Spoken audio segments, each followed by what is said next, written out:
All right, well, let's get our textbooks back out today. We're going to go ahead and get back in our book. Today, we're going to do 3 more pages. We're going to look at 173 through 175. And so we're going to get into a Battle of Bull Run, the Anaconda Plan. So figure out what these things are. So get your textbook out, open to page 173 as we continue on studying about the Civil War. And on 173, we've got this picture at the top. Let's take a look at this. Scott's Great Snake. And so this is a kind of a political cartoon here.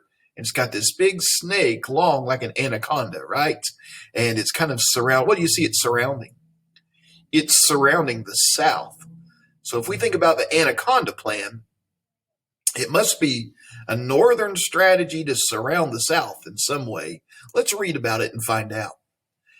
After the battle at Fort Sumter, the next major battle took place at the Battle of Bull Run in Virginia.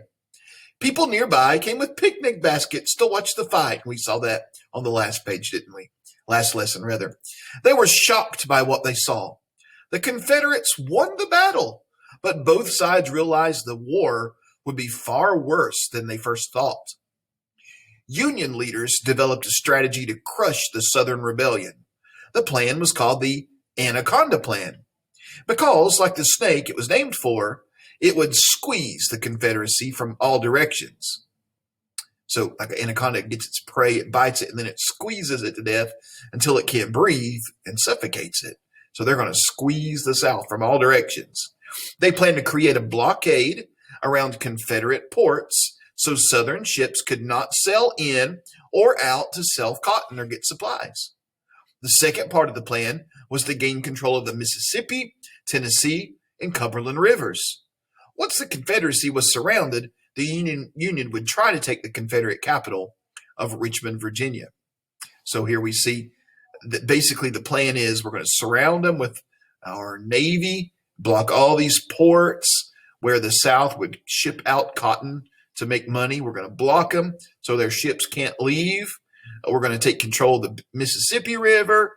We're going to take control of the Tennessee River, and take control of the Cumberland River, and we're going to squeeze them until they can't get any supplies in or out.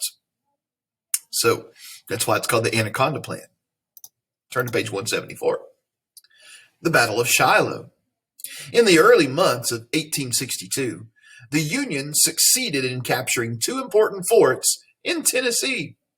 These victories moved the Union a step closer to choking off Southern access to river travel. As the Union Army marched through Tennessee, the Confederates fled south into Mississippi. But the Union did not want the Confederates to get away. They followed them down the Tennessee River. Then Confederate General Albert Sidney Johnston planned a surprise morning attack. A fierce fight soon developed. Many soldiers were fighting in their first battle. As soldiers began to fall around them, fear and confusion set in. General Johnston suffered a deadly wound and died. The Confederates had gained ground during the day, but by night they had been forced back. The Union Army pushed the Confederates back and turned the tide of the battle. Confederate forces were forced to retreat south into Mississippi. The battle lasted 2 days. In that time, get this number here, guys. In that time, in 2 days, more than 20,000 men had been injured or killed. It was the bloodiest battle of the war so far. Don't miss that number there. This is one battle of hundreds of battles. 20,000 men either die or are severely injured in this battle. But the win at the Battle of Shiloh helped the Union Army take control of most of the middle and west Tennessee. Federal troops now had a clear path into the deep South and down the Mississippi. That's why this was an important battle. They took over middle and west Tennessee. And of course, we know the border of West Tennessee is what? The Mississippi River. So now they're going to keep moving south and take control of the river. The Union marches upriver.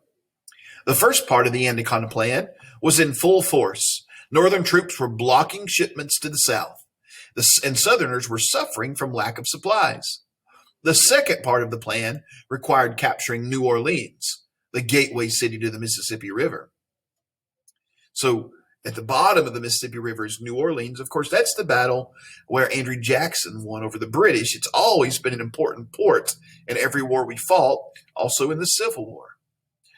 This picture has a caption here that says, the important battle for the control of New Orleans actually took place 75 miles downstream.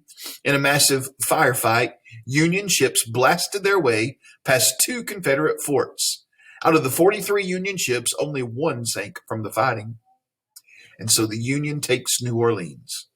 Shortly after the Battle of Shiloh, 43 large Union ships and about 15,000 Union soldiers approached New Orleans.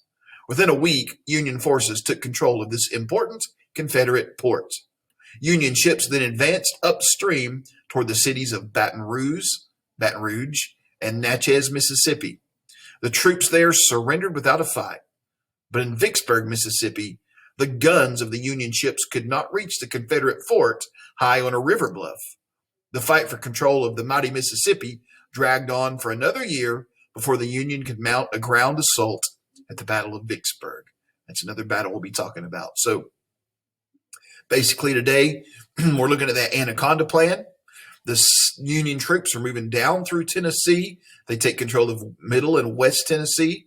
They win at the Battle of Shiloh, march on down the Mississippi River, and take control of New Orleans. They win the battle at New Orleans. And now their ships are moving up the river to take control of other cities that are on the river there, like Baton Rouge and Natchez. They took them easily. The other troops just surrendered there. But they get to Vicksburg, and the fort at Vicksburg is way up on a hill, and the guns on the ships can't reach the fort. So they're going to have another battle on the ground at Vicksburg. All right, we're going to stop there for today. I know that's a lot of information in one day, plus the video. There's going to be 5 questions for you to answer again today.